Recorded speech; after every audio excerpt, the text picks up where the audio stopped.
श्रीरामचन्द्र कृपालु भज मन हरण भव भय दारुणम् नव कंज लोचन कंज मुख कर कंज पद कंजारुणम् कंदर्प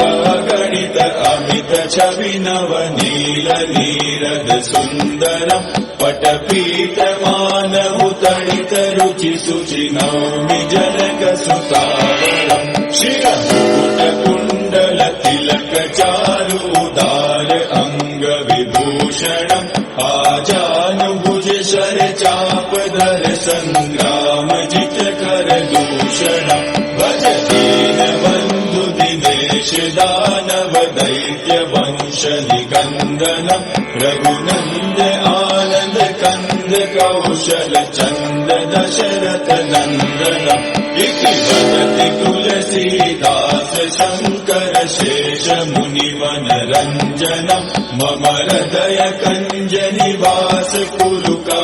कामादिकलदल गञ्जनम् मनुजाहि राचेहु मिलहि सोबरु सहज सुन्दर सावरो करुणानिधान सुजान शील सनेहु जानत रावरो एहि भाति गौरी असीम सुनि सिय सहित हिय हर्षियलि तुलसी भवानी पूजि पूनि मुदित मन मंदिर चलि सो जानि गौरी अनुकूल सिय हिय हर्षुल जाय कहि मंजूर मंगल मूल वाम अंग फाकन रहे श्री रामचंद्र कृपालु भज मन हरण भव भय दारुणम् नव कंज लोचन कंज मुख कर